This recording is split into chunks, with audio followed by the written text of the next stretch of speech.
Yes, this is Mbu.ug and my name is Josh Ruby. We are here at Katende Sempewa Advocates, and with me is Mr. Lwanga. We are going to be talking about the new laws that have been confusing you, the laws that you've seen in our stories, in the newspapers, on TV, everywhere, the ones governing entertainment. For someone who doesn't know exactly, if you've not read the story, I'm going to be taking you through a bit of the sections that we've managed to put down in easy language, because your language is so complicated, I would want to say. Yeah. But before I even introduce you, let me take you through a few of these sections so that you get to know what we're going to be talking about. Section 6 of the Stage Plays and Public Entertainments Act states that each performance of an artist will not happen unless the artist or performer receives a permit from the commission. That is Section 6. Section 7 spells that before a person puts up any form of public performance in any location, they will need to apply to the commission for a permit and submit personal information, name of the location for the performance. They should also include a copy of the script, any music or song which is to be used, that's played, and include a certified translation, pay the application fee, and attach proof of payment of the application. Section 9, I'm going to rush so that we get through this. Section 9 says that no person shall advertise their public performance in any way without submitting a written application to the commission showing that they own the works to be performed and that the local government in the area has allowed them to advertise in their area. All this you have to do before you even, let me say you have a concert, you have to perform all this before you get into the venue. Now, there's also, that's for the other bits. He's going to be telling us the real details of all these sections and even more because he's the expertise here. But I want to jump to the documentaries and commercial still photography regulations for the photographers, because this law actually, it affects musicians, it affects dancers, it affects photographers, it affects so many people, producers, promoters, and everyone. So for the photographers, here is what you will have to do. A person shall not engage in any works to produce a motion film or even be a producer without a license from the commission. A producer will apply for a license to produce a film but attach the following. Well, there are so many things that you would need. Go through them all so that I can understand. Okay. If you're going to be a producer, to apply for a license, you have to attach the following: a full description of all the scenes of the entire film and text of all the music to be used in the film. If a text or song is not in English, the producer shall avail a full translation. So anyway, if part of the film is to be shot in Uganda, the producer has to include a statement showing which scenes are to be shot in Uganda. The producer will also submit the budget for the film and also indicate how much every participant will be paid. The producer will also submit his net worth statement to demonstrate that he is financially responsible. Now, before you shake, there are so many, but we jump to Section 8. A person will not engage in any form of commercial photography without a license from the commission. Also, still photography will only take place in areas that are allowed. These will be gazetted by the commission in the newspapers. Section 10, which will be our last for now, the commission may require a bond from a film producer to make sure the producer during their work adheres to the regulations. Now, these regulations, as you already know, have caused uproar from the stakeholders in the entertainment industry. I'm talking about the artists, I'm talking about the producers, I'm talking about even events promoters and so many other people. That's why, as Mbu, we looked for Mr. Lwanga to give us a counsel, to give us the perspective on the other side of the more organized people, because you entertainers, sometimes we look at you from the other perspective. But with me is Louis, who is going to be taking us through all this in detail. I'll be asking him the questions you've been sending to us, and then he'll be answering. Mr. Louis, welcome to Mbu.ug. Thank you for having me. Yeah, so probably even before you indulge into this, probably you can introduce yourself to the people who could not be knowing you. Well, my name is Lwanga. I am an entertainment and media law expert. Okay. Licensed to practice here and in the U.S. state of California. Okay, I'm great. currently at Katende Sepewa and Company Advocates. Okay, great to have you. Now, straight into what we are talking about today. Yeah. The Public Performance, Stages and Entertainment Act, something like that. The Stage Play and Public Entertainment Act. Yes. You know, it confuses me. What exactly are we looking at? So, we have to go from the beginning. The Stage Play and Public Entertainment Act is a 1949 act. That's what people think, oh, this has just come up, but this is a 1949 act. The spirit of the legislation then was basically just monitoring public places for entertainment and the like, and giving people permits. It was never to control content, and which is where we're going to shift as to why the regulations you've referred to are not provisions in the Act. They are rules that were made recently, last year, as part of the 2019. Act. Yes, 2019 to operationalize some of the workings of the Act. So the Stage Play and Public Entertainment Act was in the spirit of just basically regulating places of entertainment, I should say. It had no provision that concerned content of this place. However, last year, some rules and regulations were introduced that are mainly geared towards not just regulating the spaces for public entertainment, plays and music and the like, but have been tightened to sort of control the content people are doing what? Are releasing. So just to give you a brief, because I know where the confusion, there's a lot of confusion about this. Too much. It's also out of ignorance of what the law is. When these provisions came out last year, actually, we sort of rallied artists and people in the stakeholders to say that, look, then there were still proposed amendments. And we're saying, look, there are some proposed amendments that are coming that you need to engage the government on. Before they are passed. Before they are passed. It's very sad that the stakeholders... First of all, are they passed already? They are. We can't go back? No. Okay. You can't. Okay. They came here in effect on 1st July. Okay. So right now it is law. It is a law. So I just want people to understand that before, when you could probably have the remedy of saying, let's engage the stakeholder, let's talk to Parliament, and I've seen people saying they're going to petition Parliament. That is, it's null now. There's no effect it's going to do. Okay. Right now, all you can do is petition the Constitutional Court as to how these breach the Constitution of Uganda, which they do. So they are law.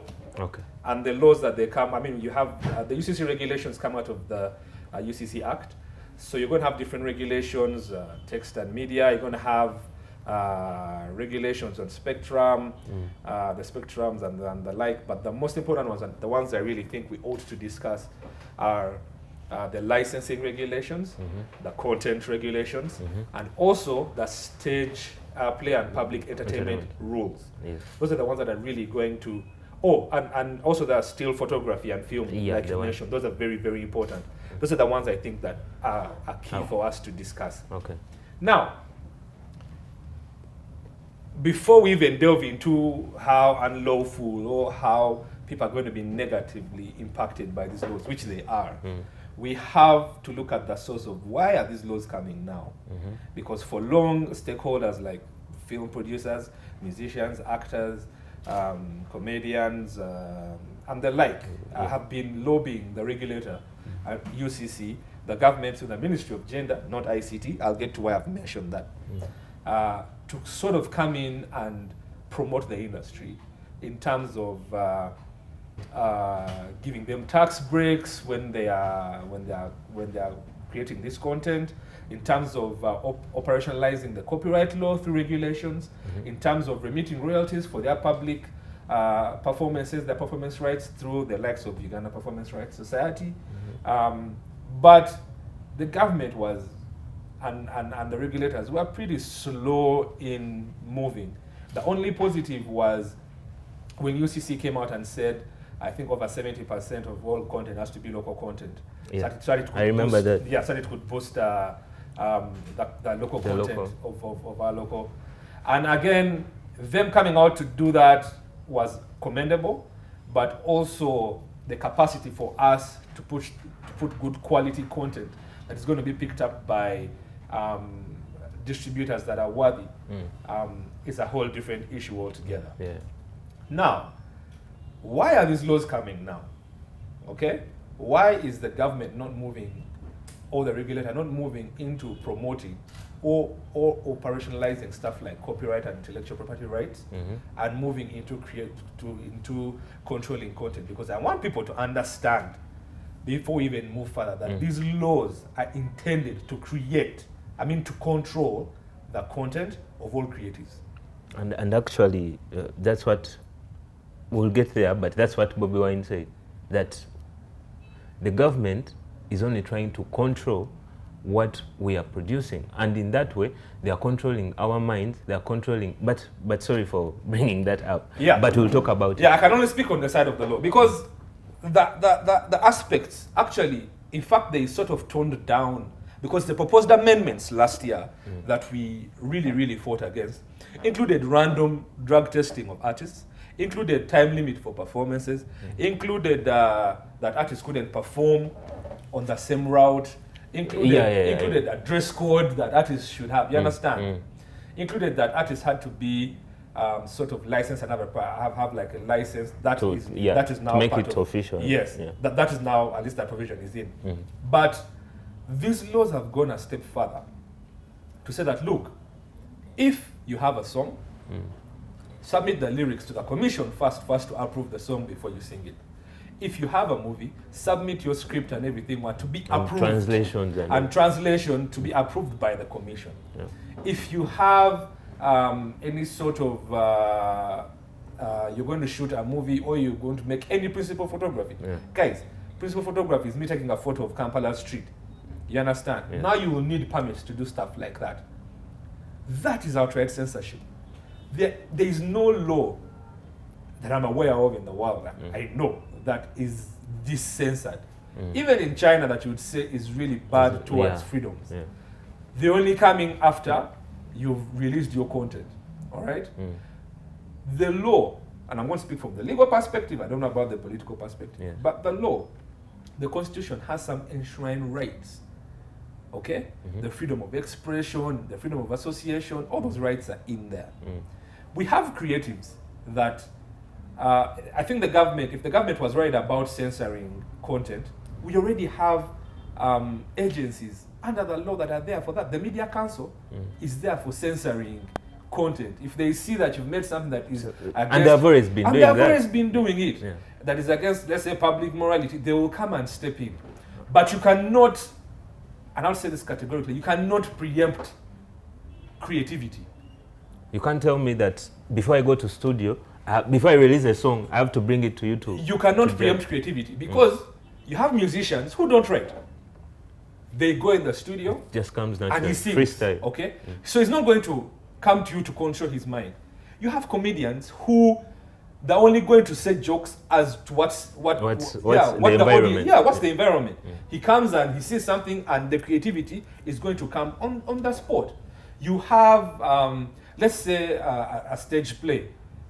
There is no play that goes strictly by the script. Never. Whilst you're on stage, you won't have actors who are going to go off script once in a while to improvise. Because these are live performances. So unless the government is saying that they want to control the humanity of creatives, which they can't, that would then be slavery. You understand? That is how lawless these laws are. This is what these laws are moving to do. These laws are moving to not just regulate how music or how content is put out there, but they're moving to sort of, actually not even sort of, to outrightly censor your content. So they are not in good faith. These laws are not in good faith. They're absolutely not in good faith. They're out to control. They're out to control. It's absolute censorship. And again, someone would ask, why would the government now do something like this? It's very detailed. I don't know if you have time, but governments all over the world have been trying to control content.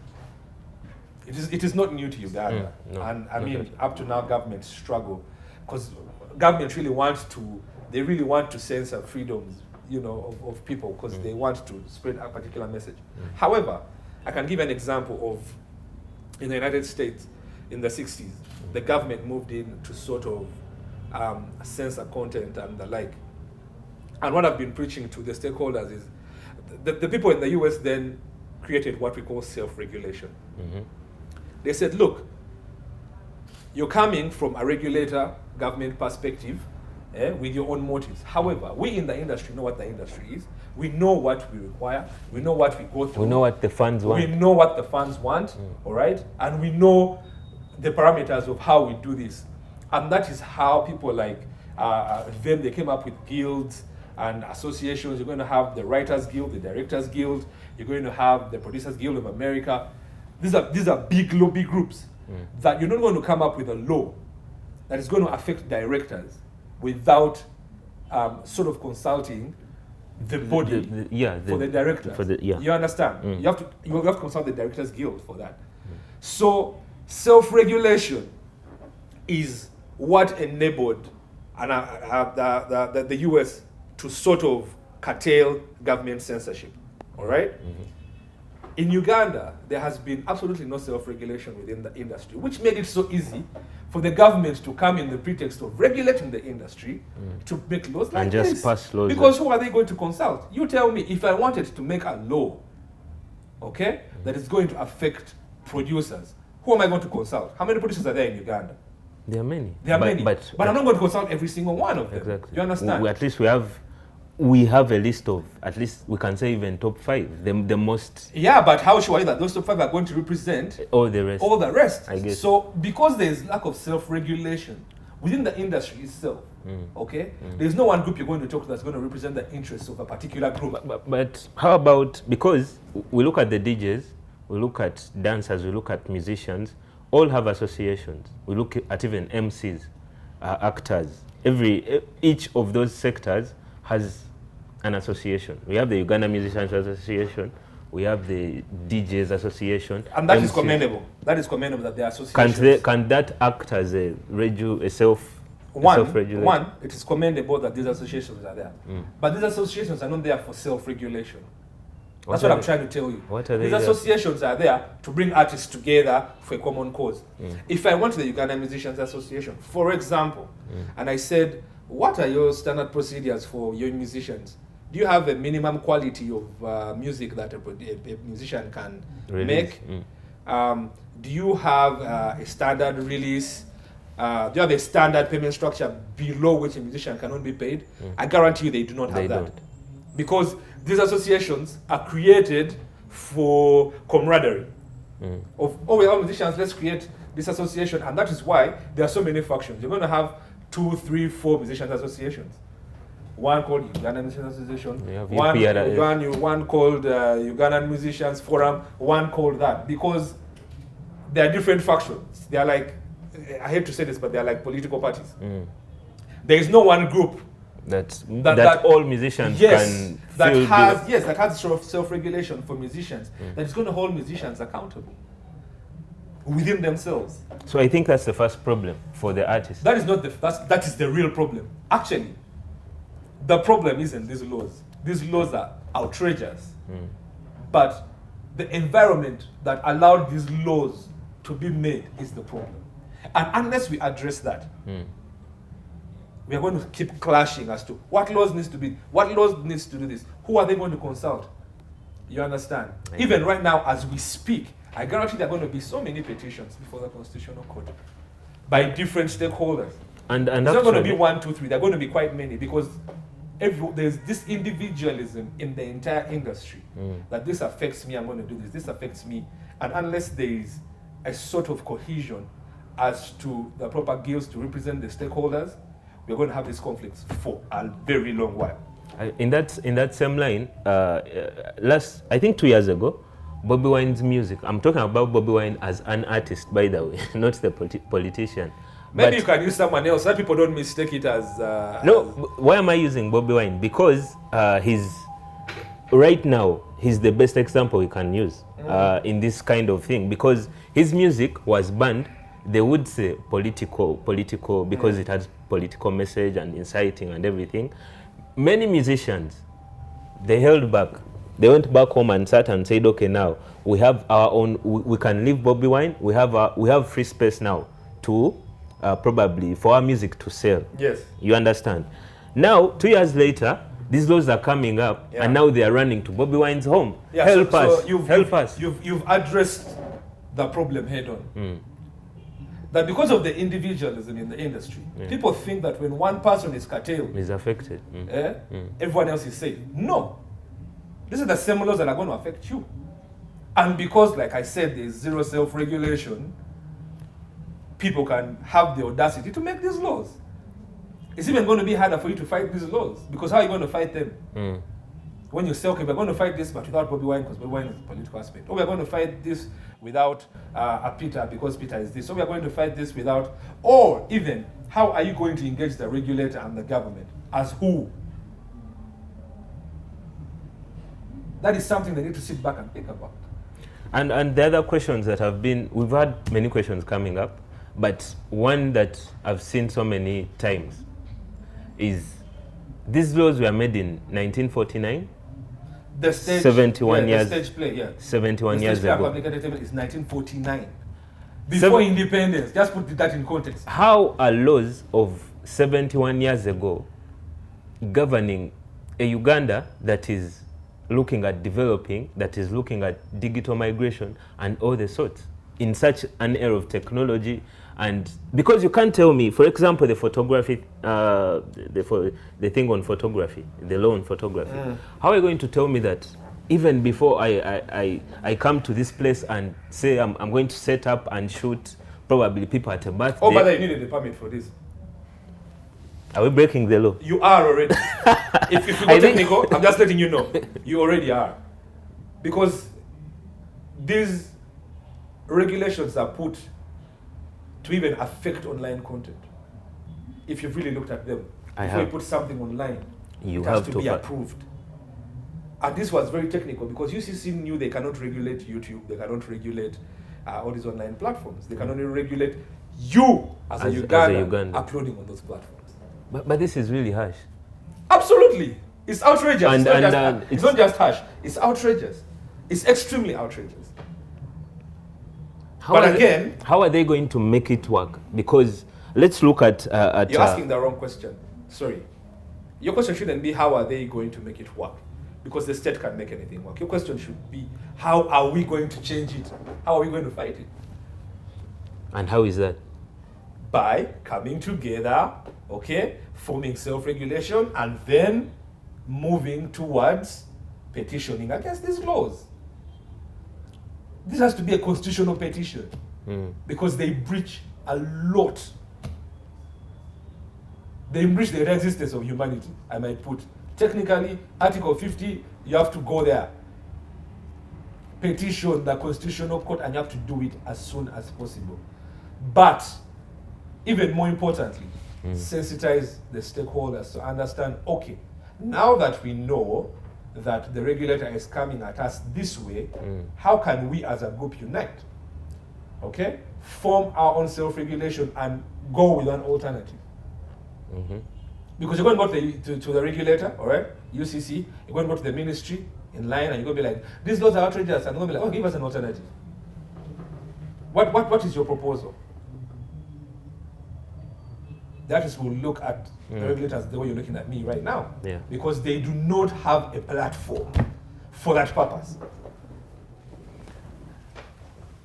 I'm sure you understand everything that Mr. Lewis is saying. By the way, I'm not going against the artists, because it's also not their fault that they do not know. I have to make that clear. But the regulator and the government has shown you their hand.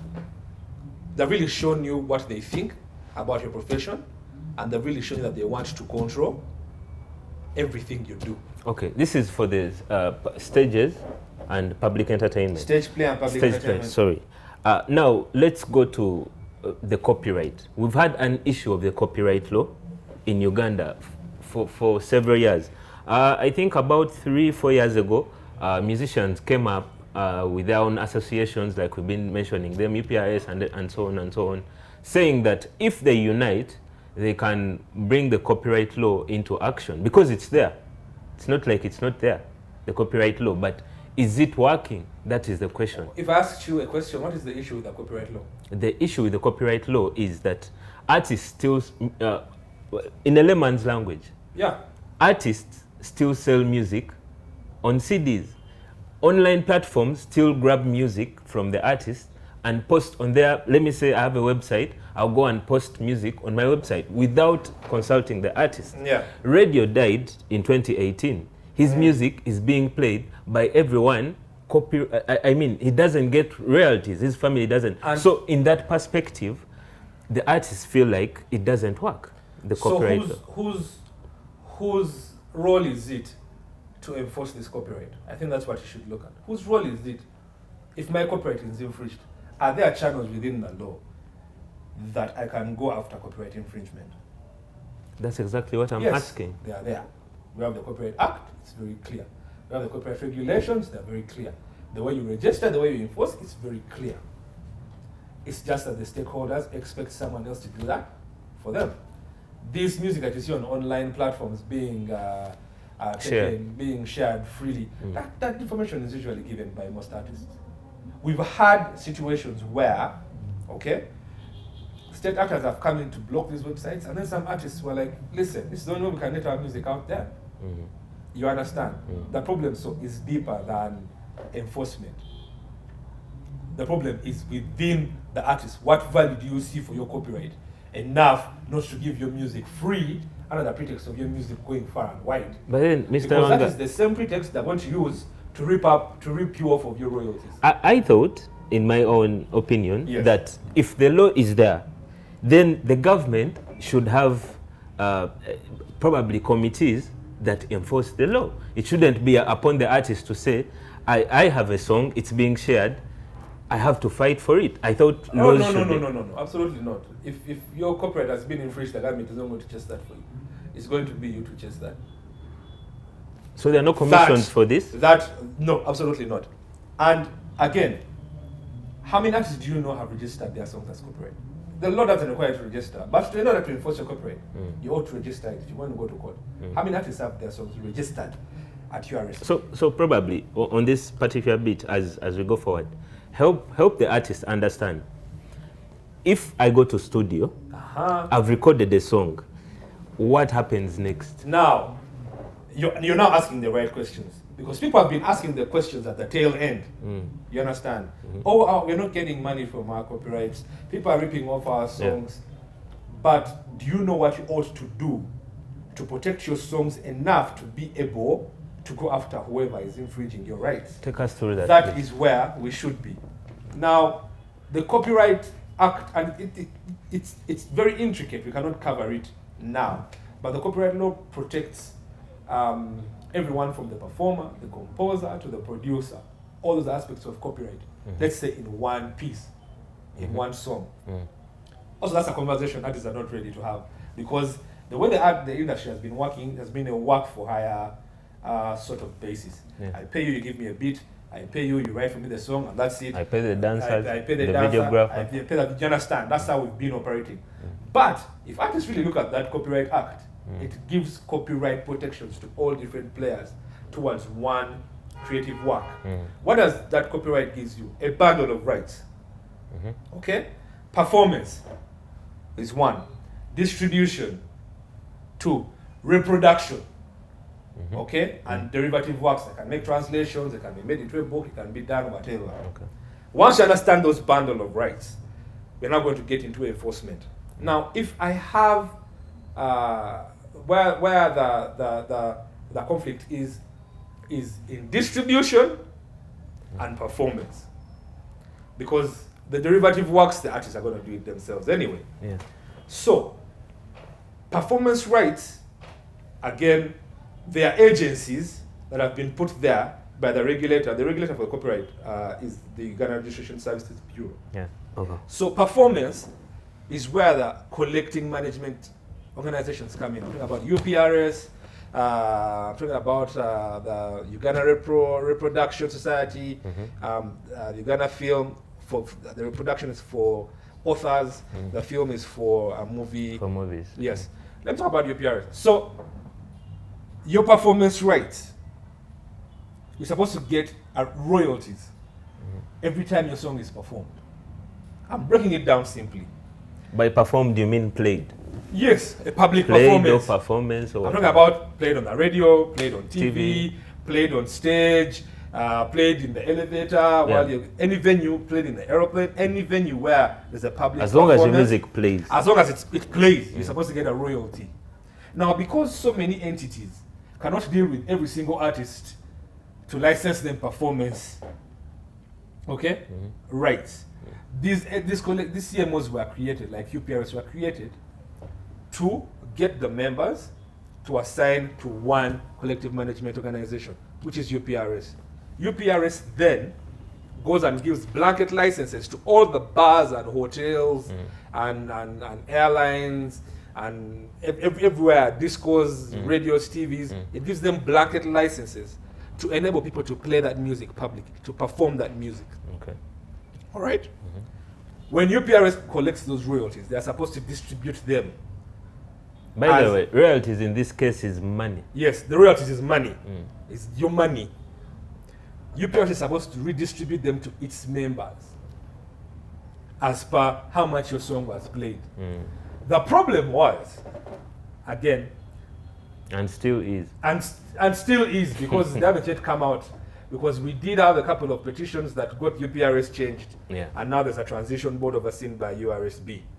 But the issue was, one, UPRS didn't have the dynamics to know how much someone's song has been played how many times. All right? They didn't know who was the most popular artist, who was this. So more often than not, they would go off what the vibe was, and they would give out royalties on that basis. For example, Shiba is playing. When I walk on the streets, I hear Shiba. It's always Shiba. So that would be the basis at which they would give royalties. Okay. And again, because there was a lot of corruption in URSB, they would undercut artists. But that is not the issue. The issue is, if you don't have a basis upon which you're giving royalties, how are you going to justify those royalties? You won't have artists and you're going to interview them and they're going to tell you that every year, okay, because we don't have a statutory rate in Uganda, every year they'll get like 50,000, 200,000 from UPRS. The whole year. And this is an organization that is collecting from every single hotel and bar in Uganda. Do you understand? I understand. That's what caused that rift, and they're reviewing. I think hopefully now they're getting through those mechanisms. That is the bundle of rights, and I just picked up one of the bundles and how people can benefit from their music, from that. Their content. Now, if you understand that aspect, by the time before you go and tell government, oh, our copyright is not enforced, they're going to send you back and be like, listen, the law provides for this, that, and that, and that, and that, and that. What ought to be done on the performance side? Okay, performance side is CMOs, let's deal with that. What ought to be done to the distribution side? People distributing music illegally, let's curtail that. What ought to be done to the reproduction side? And now it's even easier because there's streaming services. You understand? There's Spotify and there's Spotify, Tidal. So you're basically getting royalties for both your publishing and your performance rights from just streaming. So now let's look at it from the artist perspective. Yes. Because as Uganda is still growing in many aspects. Today even the person who could be watching doesn't know. There are many people who don't know what Spotify is, first of all. There are many people who have never really, all they look at is when they go home after a long day, switch on TV, they watch APAS play. You understand? So how is APAS then going to really get the money out of his content? Where are they watching APAS play? On TV. Does the TV have a blanket license from a CMO? No, what I'm bringing is that when APAS, because the music industry has been shaped over the years that for any artist to get real money, he has to stage a concert. Yes. Now, to stage a concert, you cannot do that. You cannot fill Lugogo Cricket Oval if your music is only being played on TV. Yes. You have to get your music downtown, Yes. playing downtown. True. You get probably on these platforms. It's True. everywhere. You True. make noise about it. Now, there's no way you're going to make that noise and organize a proper concert if you're going to follow these laws. That's what I'm trying to tell you, that the artists can't have it all. You can't ask for your copyright to be enforced, yet you're infringing your own copyright to spread your music. Do you know what I'm saying? I did my music in downtown, so let everyone have it. Then you come up and say, oh, you guys, people have my music. So systems have to change. The mindset of the industry has to change. Otherwise, artists will never make money unless they are performing. And are you going to be a musician for life that you're going to have to perform even at 90 years? That's not how it is internationally. We have artists that retired and they're just making royalties. At the age of 40. Yeah. And yet here we have artists at the age And of yet, 50. Yes, who are still Yes. performing I and get without it. concerts. And thankfully, because COVID came, now artists know that. If there is no concerts, how am I going to earn? That's the mindset we have to change. Stick to, I want my copyright protected. If someone wants to access my music, go to my YouTube channel, my official YouTube channel. Give your music to radios and TVs, and because they already have a blanket license anyway, you're going to get that money. Your official YouTube channel, stream my music. That is how you're going to make money. But if you undercut the process because you want to be popular, For a like concert. most artists are doing, I want my music out there and I'm going to put it in downtown and the like, then this it will be a collision course for life. Okay, so as we probably wrap up this interview, the laws you've just talked about, what is the way forward? I want to look at two sides, for the artists and then for the government. This is the way forward. The artists have to fight these laws vigorously. There's no other way. That's the first step, is fighting these laws. Petition Parliament, go to the Constitutional Court, have a petition. We already have one in the works to the Constitutional Court to repeal this. Because this has to be urgently. This has to be the first step. After that, as artists, reassess yourselves. Because once they repeal these laws, they're going to make other laws that are going to regulate what? The industry. Yes. And you ought, as artists, as comedians, as producers, you ought to be a part of that process. So go and reassess and be like, okay, what do we need? Let's come up with some sort of proposal paper with one self-regulation lobby group towards the government and say, listen, if you're going to make any laws, these are non-negotiables. Be at the table. This is what we need. Don't ask us for this if you're not supporting this. You understand? Yes. Those are the two ways. First, fight these laws vigorously. Second, reassess with self-regulation and make sure that you are consulted before any other regulations are made, because these regulations are going to be made. And then on the other side, the government.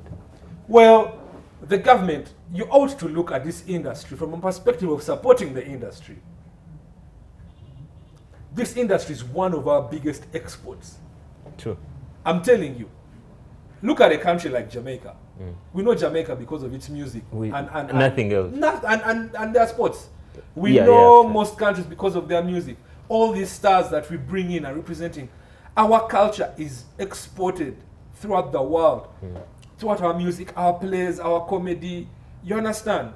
These artists need your support. These people making movies, they need your support. They do not even have enough seeding capital to make quality movies that can compete internationally, and you're already sucking into that. The government should change the perspective and come in to support these creatives, because it will benefit them. Because once the industry thrives, that is a wider tax base, the government will make money. It benefits as well. It benefits.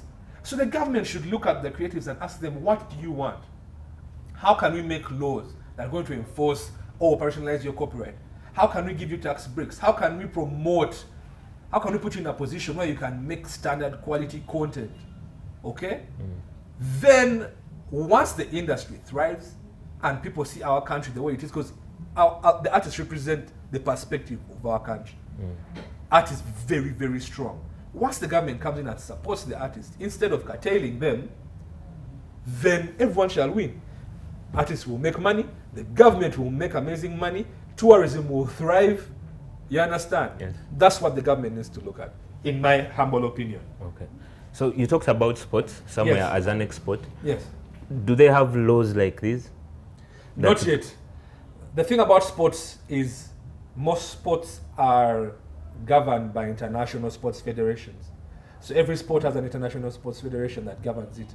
So any local federation has to align with the international federation in order for our athletes to be able to compete at international level. Yeah, international level in that sport.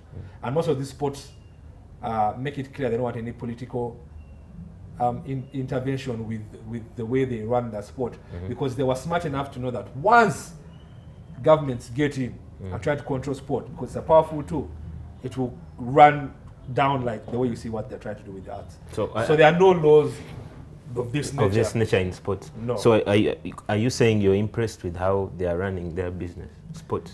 That's a discussion we will need to have in a whole different episode. Okay. Yeah. And I think I'll make that happen. Yeah, make it happen, because they also ought to understand a couple of things that need to be done expeditiously for our sports federations, for our athletes, especially even the students, to thrive.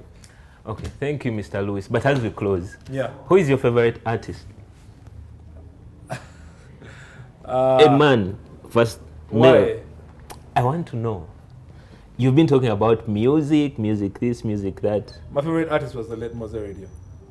Okay. Yes. So you don't have one now? Not now, no. And the female? I mean, I don't want to be picky. I don't want to be picky, but I really think, first of all, again, it's a matter of opinion. I think all our artists are really, really, really extremely talented. Yeah. Every single one of them. And I want people to understand it's not easy being an artist.